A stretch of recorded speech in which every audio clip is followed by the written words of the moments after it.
주의 백성들 될 수 있도록 주여 축복해 주시옵소서. 하나님, 사용되는 귀한 물질 정말 주 앞에 영광 돌리게 하시고 하나님의 복음과 하나님의 사랑과 은혜가 선포되어질 수 있도록 주여 인도하여 주옵소서. 모든 영광을 주 앞에 돌리옵고 예수 그리스도 이름으로 기도드립니다. 아멘. 우리 성경 말씀 함께 보겠습니다. 성경 말씀은 사사기 6장입니다. 사사기 6장 19절에서 24절까지입니다. 사사기 6장 19절에서 24절까지 우리 교도가시면서 보겠습니다. 기드온이 가서 염소 새끼 하나를 준비하고 가루 한 에바로 무교병을 만들고 고기를 소쿠리에 담고 국을 양푼에 담아 상수리 나무 아래 그에게로 가져다가 드리매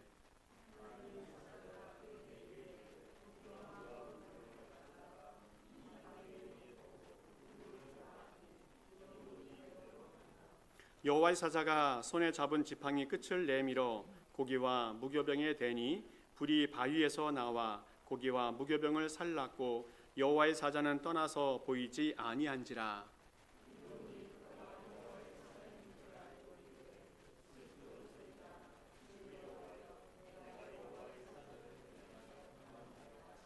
여호와께서 그에게 이르시되 너는 안심하라 두려워하지 말라 죽지 아니하리라 하시니라.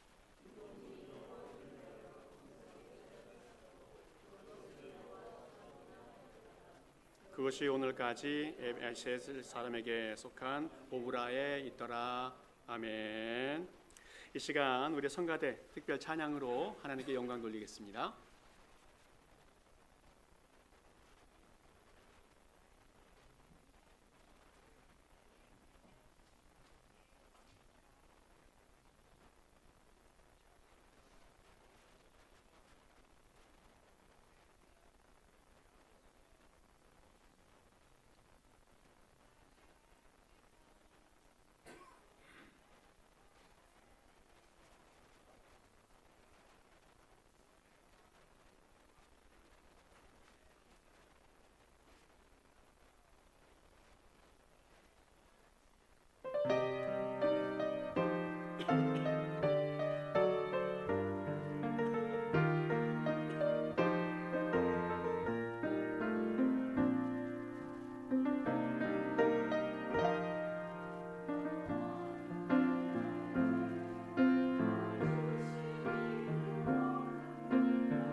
찬송을 듣다 보니까 민수기 6장에 보면 대제사장 아론이 백성들에게 축복하는 말씀이 생각이 났고, 또 신명기 27장 28장에 보면 하나님의 축복이 선포되는 긴 장이 있는데 그 말씀들이 생각이 났습니다.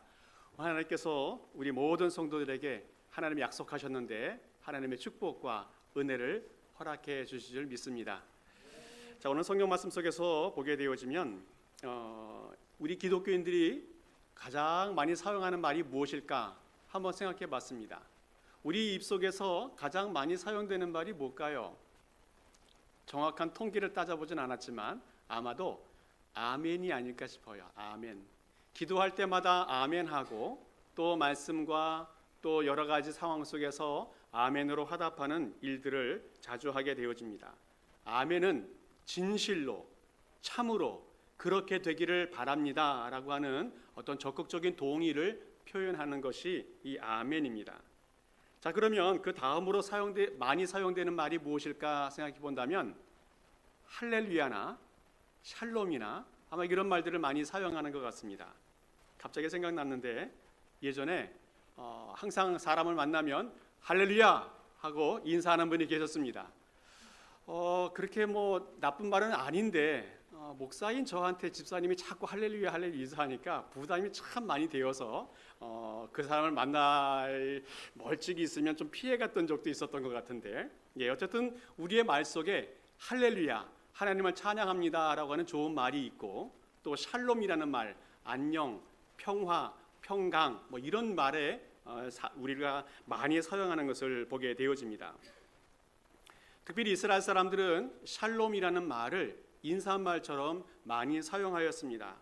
우리 한국 옛날에 끼니를 먹고 살기 어려웠을 때 식사하셨습니까? 라고 하는 것이 아침에도 점심에도 저녁에도 인사말이 되었던 것처럼 이스라엘 사람들도 항상 언제나 어디서나 위험이 닥칠 수 있기 때문에 안녕을 빌어주는 말로 샬롬이라고 하는 말로 인사를 했다고 합니다.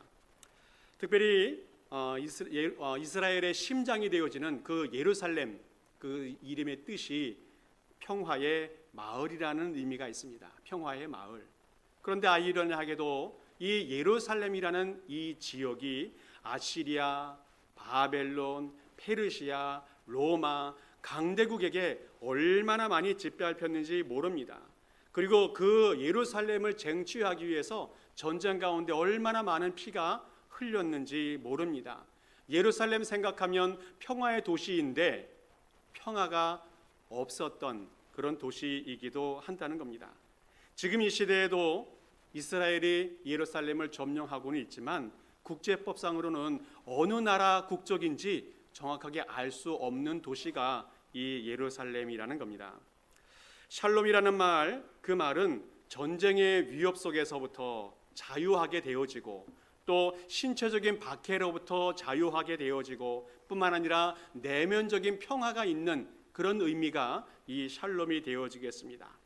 하나님의 정의와 하나님의 질서와 하나님의 조화가 이루어져 있는 상태, 그것을 샬롬이라고 말합니다. 그래서 이스라엘 사람들은 또 성경에서는 이 샬롬이라는 말을 어떤 소망적인 언어, 그리고 신앙 고백적인 언어로 많이 사용하게 되어졌습니다. 오늘 이 말씀을 통해서 이 샬롬이라는 의미가 무엇인지, 또 왜 필요한지에 대해서 한번 살펴보면 좋겠습니다. 오늘 본문을 보게 되어지면 평화를 잃어버린 세상에 대한 이야기가 나오고 있습니다. 평화를 잃어버린 나라, 이스라엘이 평화를 잃어버린 그 상황을 이야기해 주고 있어요. 오늘 본문은 이스라엘 백성들이 7년 동안 미디안에게 압제를 받고 있었던 그런 상황을 이야기합니다. 얼마나 혹독한 압박과 또 압제를 받았는지 알 수가 없었습니다. 이 사람들이 힘들어서 고향과 집을 떠나게 되어지고 산으로 들로 피난 가서 살았던 그런 삶을 이야기해 주고 있어요. 산에 가서 굴을 파고 살고 땅굴 속에서 생활하고 있는 그런 이스라엘 백성들의 모습이 나오고 있습니다. 이렇게 산으로 도망가다 보니까 그 나라가 비어 있어서 이제는 미디안이 아라비아 사람이라든지 아말렉 사람이라든지 더 많은 적군들을 몰고 들어와 가지고 더 어려운 환경이 만들어지게 되어지는데, 성경에서는 그 표현을 메뚜기 떼 같았다라고 표현하고 있습니다. 아말렉 사람들 또 아라비아 사람들은 주로 낙타를 타면서 생활했던 유목민이기 때문에 이스라엘 백성들이 산으로 도망가도 더 잘 따라와요. 그리고 그들을 저 많이 공격하고 그들을 쑥대밭으로 만드는데 어렵지 않았다는 겁니다. 뿐만 아니라 그 아말렉 사람들, 그 연합군들은 그 산에 텐트도 치면서 이스라엘 백성들을 계속 괴롭히면서 살아가요. 이스라엘 백성들이 먹고 살 것이 없습니다. 농산물, 모든 양식들을 다 빼앗아가게 되어져요. 다음 해에 파종할 씨앗까지도 뺏어가게 되어지고 소나 양이나 낙이나 가축들도 다 빼앗아간 그런 상황이 되어지겠습니다. 먹을 것도 없고 밭에 농작물도 없고 거두었다 하더라도 타작할 수 없는 그런 상황이 지금 발생하고 있다는 겁니다. 지금 이스라엘에게 가장 필요한 것이 무엇인가? 그것은 큰 것이 아닙니다. 그냥 원수들이 없어서 발 뻗고 잠 한 번 잘 수 있는 것, 열심히 땅 일구어서 씨 뿌리고 농산물 얻어지면 그거 얻어먹고 살 수 있는 것, 그냥 제대로 먹고 제대로 살 수 있는 것, 그 정도가 이스라엘 백성들이 바라는 것인데, 그런 것 정도도 할 수 없는 일상이 다 망가져버린 그런 삶을 살아가고 있는 사람들이 이스라엘 백성들이었습니다. 지금 평화를 잃어버린 그런 백성들의 이야기를 해주고 있어요. 뿐만 아니라 이렇게 평화를 잃어버린 그 나라 속에서 살아가고 있는 사람, 특별히 오늘 기드온이 나오는데 기드온이 그 모습을 대변해주고 있습니다. 오늘 본문 앞에 보게 되어지면 여호와의 사자가 기드온을 찾아가게 되어지는데, 기드온은 므낫세 지파 오브라라고 하는 동네에서 살고 있었습니다. 이 기드온을 찾아갔는데 기드온이 뭐하고 있었냐면 밀타작을 하고 있었습니다. 그런데 밀타작을 좀 특별하게 하고 있어요. 미디안 사람들의 눈치를 보면서 몰래 밀타작을 하고 있습니다. 원래 밀타작을 할 때에는 넓은 마당에다가 마차나 황소나 이런 사람들이 밟고 지나가게 하고 해서 밀타작을 하게 되어지는데, 지금 기드온은 아무도 보지 않는 곳에서 포도주 틀에서 작은 응동이나 또 옹기 같은 데에 들어가서 자기의 발로 밟으면서 타작을 하고 있다는 겁니다. 이렇게 제대로 타작이 되지 않는 상황 속에서도 타작을 하고 있는 것, 이것은 왜 그런가 하면 미디안 사람들이 알면 모든 것을 찾아와서 다 빼앗아 가기 때문에, 그리고 곡식을 숨겨놓았던 그 이유 때문에 자신의 가족들이나 또 자신의 생명이 위협받을 것을 걱정해서 숨어서 이 밀타작을 하고 있다는 겁니다. 포도주 틀에서 타작을 했다는 것은 그 양이 굉장히 적다는 것을 의미해요. 무엇을 말하냐면 먹고 사는 것도 지금 너무너무 어려운 현실이라는 것을 보여주고 있습니다. 평화를 잊어버린 시대에 평화를 잃어버린 삶을 살고 있는 그런 사람들의 모습을 오늘 성경에서 보여주고 있습니다. 자, 그러면 왜 평화를 잃어버렸는가? 왜 평화를 잃어버렸는가? 오늘 사사기 6장 1절에서는 이렇게 말씀해 주고 있습니다. 우리 같이 한번 읽어보겠습니다. 시작. 이스라엘 자손이 또 여호와의 목전에 악을 행하였으므로 여호와께서 7년 동안 그들을 미디안의 손에 넘겨주시니.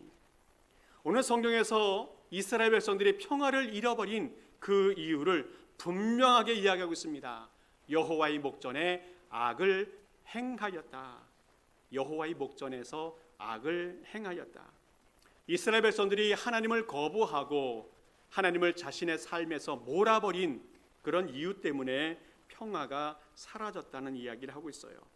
성경을 쭉 읽어보다 보면 이스라엘 백성들이 평강을 잊어버린 이유는 하나님 말씀에 불순종했기 때문에, 또 그리고 그 이후에 보게 되어지면 바알의 단이나 아세라 단을 그들 가운데 세워놓고 그들을 섬겼기 때문이라고 말씀하고 있어요. 이러다 보니까 이스라엘 백성 가운데 평강이 없어지고 고통과 고난의 삶이 이어지고 있다고 말씀해 주고 있습니다. 그러나 우리 하나님은 자비하신 하나님이시고 은혜로우신 하나님이십니다. 오늘 사사기 6장 7절 8절 보게 되어지면 이제 하나님이 새로운 세상을 만들어 가시는 출발을 보게 되어집니다. 우리 6절 7절 우리 같이 한번 읽어보겠습니다. 시작. 이스라엘 자손이 미디안으로 말미암아 여호와께 부르짖었으므로 여호와께서 이스라엘 자손에게 한 선지자를 보내시니. 오늘 성경 보면 여호와께 부르짖었더니, 이스라엘 백성들이 여호와께 부르짖었더니 하나님께서 한 선지자를 보내셨다 말씀하고 있습니다. 하나님은 이스라엘 백성들, 하나님의 백성이 부르짖을 때에 간과하지 않으신다는 겁니다. 그 부르짖음을 들으신다는 겁니다. 그래서 한 선지자를 보내시든지, 다른 성경에서는 사사를 보내서 말씀을 전해주기도 하고, 또 하나님의 사자를 보내기도 하고, 여러 방법과 형태를 통해서 하나님의 메시지를 전하는 것을 보게 되어집니다.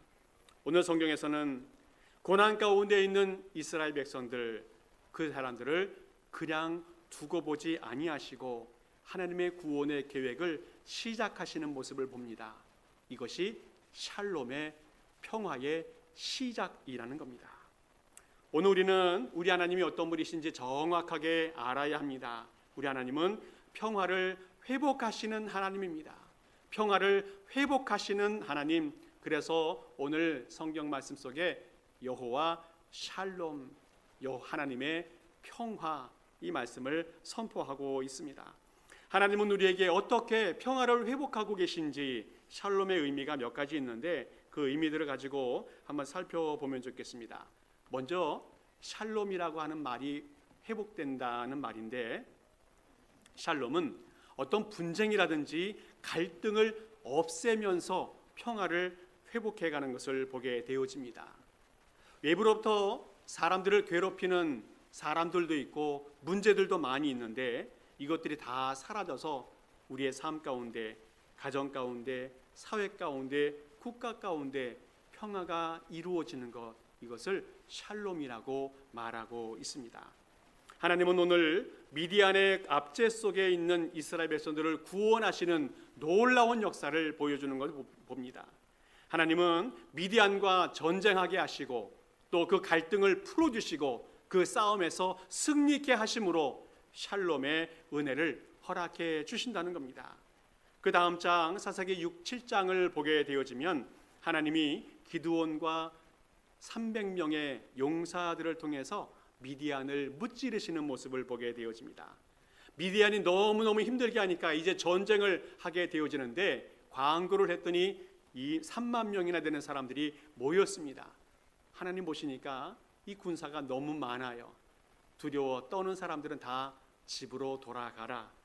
또 물 마시는 시험을 통해서 사람을 선별했습니다. 그랬더니 남은 군사가 300명이었습니다. 그리고 그 군사를 데리고 이제 전쟁에 나가게 되어집니다. 무기는 무엇이 있습니까? 보통 칼이나 창을 들고 가야 되는데, 이스라엘 백성들은 나팔과 항아리와 횃불만 들고 전쟁에 나갑니다. 그러나 하나님의 칼이, 기드온의 칼이 그를 무찔러서 그 모든 전쟁에서 승리케 하시는 것을 보게 되어집니다.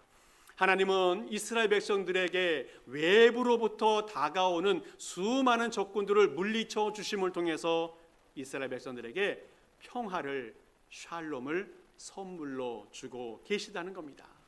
오늘 우리의 삶 속에서도 외부로부터 얼마나 많은 핍박과 어려움과 고난과 문제를 당하는지 알 수 없습니다. 그러나 하나님께서 그 모든 문제를 풀어주시는 줄을 믿습니다. 그리고 그 문제 속에서 하나님의 승리와 평화를 맛보게 해 주실 줄을 믿습니다.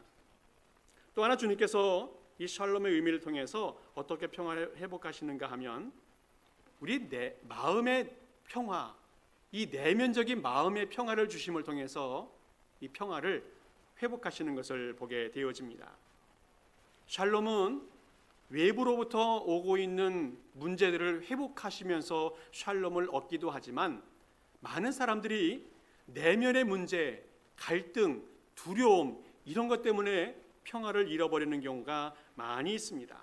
그런데 오늘 주님께서 우리 심령 속에 있는, 마음 속에 있는 불안과 두려움과 걱정과 근심들 이런 것들을 몰아내시면서 평화를 주시는 것을 보게 되어집니다.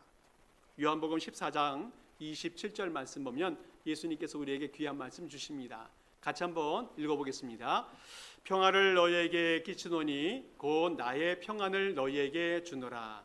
내가 너희에게 주는 것은 세상에 주는 것과 같지 아니하니라. 너희는 마음에 근심하지도 말고 두려워하지도 말라. 아멘. 주님께서 제자들에게 또 우리들에게 말씀하십니다. 근심하지 말라. 두려워하지 말라. 어떻게 살아가는 겁니까? 평안 가운데 살아가라 주님께서 말씀하고 계십니다. 주님은 우리에게 평안을 주시는데 그 평안은 세상에서 얻을 수 있는 평화가 아니라 주님이 특별하게 우리를 위해서 만들어 주시는 그런 평화를 이야기하고 있습니다. 그것은 내면에서부터 흘러나오는 절대적인 평화를 의미하고 있습니다.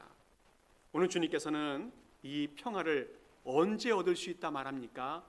주님을 만났을 때, 주님의 음성을 들었을 때, 주님의 말씀을 받아들였을 때에 하나님의 평화가 임하게 된다 말씀해 주고 있습니다. 사사기 6장 12절에서 17절까지 보게 되어지면 기드온과 하나님의 사자가 대화하는 내용이 쭉 나오고 있는데 어떤 대화를 하고 있는지 잠시 한번 읽어보겠습니다. 우리 교독하시면서 읽겠습니다. 여호와의 사자가 기드온에게 나타나 이르되 큰 용사여 여호와께서 너와 함께 계시도다 하매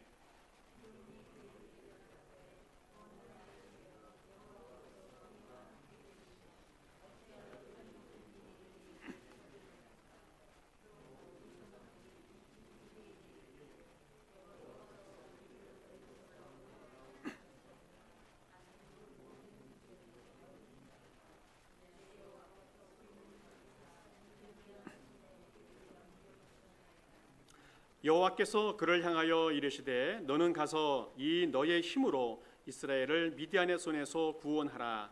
내가 너를 보낸 것이 아니냐 하시니라.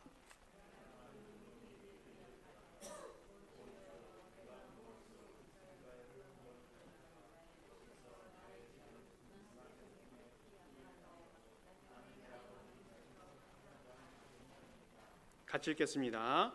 여호와께서 그에게 이르시되 내가 반드시 너와 함께 하리니 내가 미디안 사람 치기를 한 사람을 치듯 하리라 하시니라. 아멘.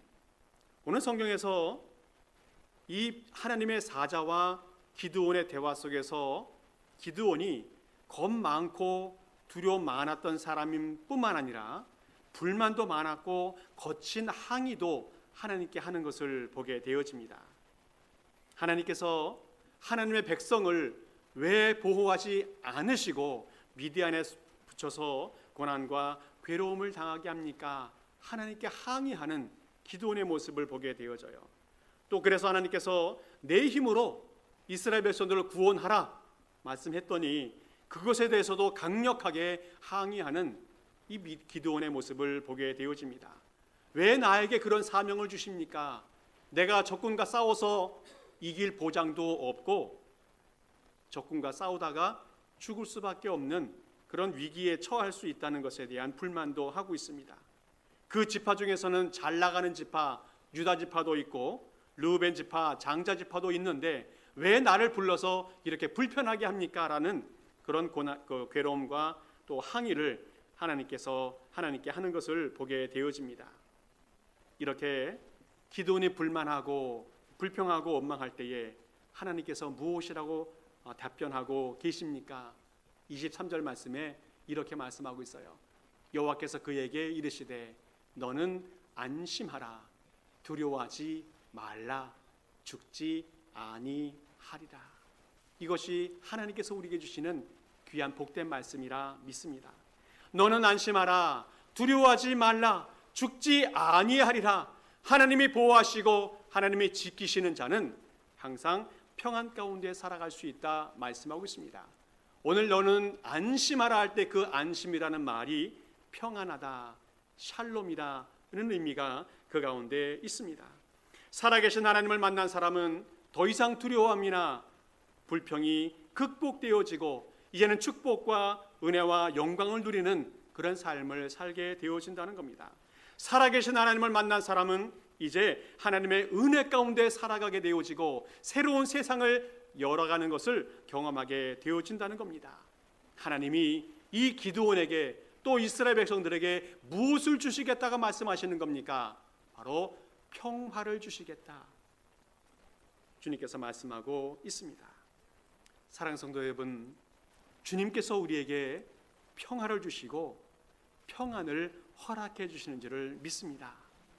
그것은 하나님을 만나고 하나님의 말씀을 받을 때에 하나님의 은혜와 축복을 누리게 되어지고 하나님이 우리 가운데 거할 때에 하나님이 우리와 함께 하실 때에 진정한 샬롬, 진정한 평안을 누리게 되는 줄을 믿습니다. 또 그리고 주님께서 우리에게 평안을 회복하시는 방법을 말씀해 주시고 계신데 그것은 성장과 번영을 통해서 완전한 평화를 우리에게 허락해 주신다 말씀해 주고 있습니다. 오늘 사사기 8장 28절 말씀을 읽어보겠습니다. 같이 한번 읽습니다. 시작. 미디안이 이스라엘 자손 앞에 복종하여 다시는 그 머리를 들지 못하였으므로 기드온이 사는 40년 동안 그 땅이 평온하였더라. 아멘. 7년 동안 미디안에게 고난을 당하였지만 하나님께서 앞으로 40년 동안 평화를 찾게 해 주시겠다 약속해 주셨습니다. 기드온이 살아가는 동안 외부의 침입을 더 이상 받지 않게 되어지고 더 이상 고통 가운데 살지 않게 되어지고 이제는 마음의 평안도 누리고 완전한 세상을 주님께서 만들어 주신다 말씀해 주고 있습니다. 기드온이 살아가는 기간 동안 더 이상 문제가 생기지 않도록 완전한 평화를 주님께서 허락해 주십니다. 기드온이 하나님의 말씀을 받고 나서 너무너무 감격하고 감사하여서 제단을 쌓습니다. 그리고 그 제단의 이름을 여호와 샬롬이라고 지어줍니다. 여호와께서 우리를 찾아주실 때에 여호와께서 우리와 함께 하실 때에 우리는 삶에 나타나는 수많은 고난과 문제 속에서 자유할 수 있습니다. 주님께서 우리와 함께 하시는 주님께서 은혜를 베풀어 주시는 그 환경이 되어질 때에 우리는 진정한 평안을 누릴 수 있게 되어진다는 겁니다. 오늘 기드온이 하나님 앞에 제단을 쌓으면서 완전한 평안을 누리며 살아갈 수 있었던 것처럼 우리 성도님들도 이제는 예배하면서 말씀을 들으면서 하나님께 제단을 쌓으면서 완전한 평화를 누리며 살아가는 주의 백성 될 수 있기를 간절히 축복합니다. 지난주에 뮤지컬 다니엘을 보고 왔는데 너무너무 즐겁고 행복한 시간이었습니다. 다니엘을 보면서 거기에서 우리에게 주시는 메시지가 무엇인가를 다시 한번 정리를 좀 해봤습니다. 갔던 분들도 또 가지 못했던 분들도 이것 정도는 알고 있어야 될 것 같아서 여러분들에게 말씀을 드립니다. 이스라엘 백성들이 멸망하지 않았습니까? 그래서 하나님 백성들이 평화가 깨어지고 샬롬을 잊어버렸습니다. 이제는 나라 잃은 슬픔이 그들에게 가득 찼었는데 문제는 뭐냐면 신앙의 갈등도 생기게 되어졌다는 거예요. 왜 하나님이 우리를 버리셨을까? 하나님은 전능하신 분이신데 왜 전능하신 하나님을 믿는 하나님 백성들이 멸망했을까에 대한 궁금증과 회의가 오게 되어졌어요. 외부적인 핍박도 있었지만 내적인 갈등 때문에 이스라엘 백성들이 평화를 잃어버리게 되어졌다는 겁니다. 그러나 이스라엘 백성들이 바벨론의 포로로 잡혀갔음에도 불구하고 그 포로 생활 속에서 하나님이 주시는 그 메시지와 답을 찾게 되어지는 과정, 그것이 이 다니엘의 이야기 속에서 나타나고 있어요.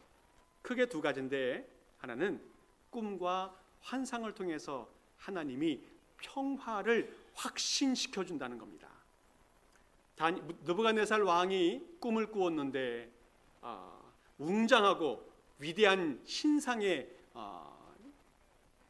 신상이 그 꿈을 꾸지 않습니까? 정말 웅장한 위대한 신상, 바로 느부갓네살 왕, 또 제국들, 이런 것들을 상징합니다. 그런데 돌 하나가 날아와서 그 우상을 박살을 내버립니다. 무엇을 말씀하십니까? 세상을 지배하는 분은 왕이 아니라, 제국이 아니라 하나님이라는 것을 이야기해 주고 있어요. 또 느부갓네살 왕이 꿈을 꾸었는데 아주 웅장하고 화려한 나무가 이 느부갓네살 왕을 상징하는 그런 꿈을 꿉니다. 그런데 그 나무를 하나님이 베어버립니다. 무엇을 말합니까? 왕도 제국도 하나님이 통치하신다는 것을 이야기하고 있어요. 그 이후에 벨사살 왕이 교만하여서 이스라엘 백성들 예루살렘에 있었던 그 모든 기구들, 성전의 기구들을 가지고 와서 잔치를 하고 술을 먹고 파티를 하고 있을 때 하나님이 심판하시겠다는 메시지를 줍니다. 이 세상에는 왕이 통치하는 것이 아니라 하나님이 통치하고 있다는 사실을 증명해 주고 있어요. 이스라엘 백성들이 내적인 신앙의 갈등이 있었었는데 이런 현상들을 보고 이런 상황들을 보면서 마음속에 하나님의 평안을 누리게 되어진다는 겁니다. 또 두 번째로는 왕과 우상들을 숭배해야 되는 그런 핍박을 받게 되어지는데 그 가운데서도 평안을 주시는 것을 경험하게 되어져요. 다니엘의 세 친구가 하나님을 섬기다가 믿음을 끝까지 지키다가 풀무불에 던져졌지만 그 풀무불 속에 주님이 함께 하십니다. 그 고난 속에서도 평안을 누리게 되어진다는 거예요.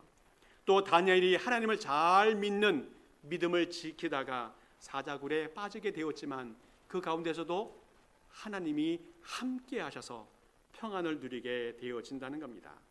믿음을 지키며 살아가는 사람, 믿음을 끝까지 유지하는 사람은 풀무불에 들어갈지라도 사자굴에 들어갈지라도 평안할 수 있다는 겁니다. 평안할 수 있다는 것. 바로 하나님이 함께하는 사람은 평화와 샬롬을 누릴 수 있다는 겁니다.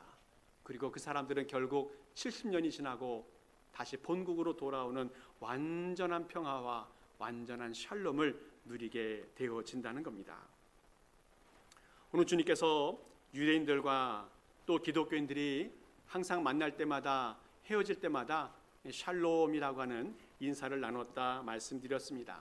이 샬롬이라고 하는 그 인사는 그들에게서 끝나는 것이 아니라 예수님이 주신 축복의 메시지입니다. 항상 만날 때마다 너희에게 평강이 있을지어다. 예수님께서 주변의 모든 사람들에게 항상 평강을 축복해 주었습니다. 또 사도 바울도 편지를 쓸 때마다 항상 앞부분에 은혜와 평강이 너에게 있을지어다 선포해 줍니다. 또 베드로도 은혜와 평강이 있을지어다 선포하면서 서신을 보내는 것을 보게 되어집니다. 무엇을 의미합니까? 이 평화는 하나님과의 관계 속에서, 하나님과의 바른 관계 속에서 만들어질 수 있다는 것을 의미하고 있어요. 반대로 평화는 하나님과의 관계를 깨트리는 어떤 불이나 죄악이나 이런 것들을 제거했을 때 평화를 누릴 수 있다 말씀해 주고 있습니다. 진정한 평화는 하나님과의 관계를 가로막는 죄악이 다 사라지고 그 모든 문제 속에서 용서를 받은 후에 구원을 베풀어 주시는 것을 경험할 때에 진정한 평화를 누릴 수 있습니다. 이 평화는 누구를 통해서 얻을 수 있습니까? 예수 그리스도를 통해서 얻을 수 있습니다. 예수께서 십자가에 달려 돌아가시면서 화목제물이 되어 주셔서 하나님과 우리와의 관계가 단절된 것을 다 연결시켜 주시고 회복시켜 주시고 하나님과의 관계가 이제는 평화의 관계를 만들어 주실 때에 우리는 이 평화를 누릴 수가 있습니다. 예수 그리스도의 십자가를 통해서 얻은 그 평화, 이것이 기초가 될 때에 우리는 진정한 평화를 누릴 수 있게 되어진다는 겁니다. 마지막으로 성경 말씀 하나 읽어보겠습니다. 요한복음 16장 함께 읽겠습니다. 시작. 이것을 너희에게 이르는 것은 너희로 내 안에서 평안을 누리게 하려 함이라. 세상에서는 너희가 환난을 당하나 담대하라. 내가 세상을 이기었노라. 아멘. 예수님께서 우리에게 말씀하십니다. 지금 혼탁한 세상, 고난 가운데, 어려움 가운데 살아가는 세상에 일지라도 평안을 누릴 수 있다 말씀해 주고 있습니다. 그 평안은 세상이 주는 것이 아니고 우리 주님 예수 그리스도께서 주시는 것이기 때문에 그렇습니다. 사랑하는 성도 여러분, 우리가 세상을 이기는 것은, 세상인 것은 예수님 안에 거할 때, 예수님의 말씀을 붙들고 살아갈 때 그때 평화를 누릴 수 있는 줄을 믿습니다. 우리가 평화를 누릴 수 있는 것은 예수님을 믿되 담대한 믿음을 가지고 살아갈 때에 그 평안을 누릴 수 있게 되는 줄 믿습니다. 예수님 안에 거하고 또 예수님 말씀을 붙들고 예수님의 십자가를 의지하고 살아가면서 하나님의 평화를 누리며 살아가는 우리 모든 성도들 수 있기를 간절히 축복합니다. 함께 기도하겠습니다. 하나님 아버지 감사합니다. 걱정 많고 사고 많은 이 세상에서 하나님의 평화를 허락하시니 감사를 드립니다.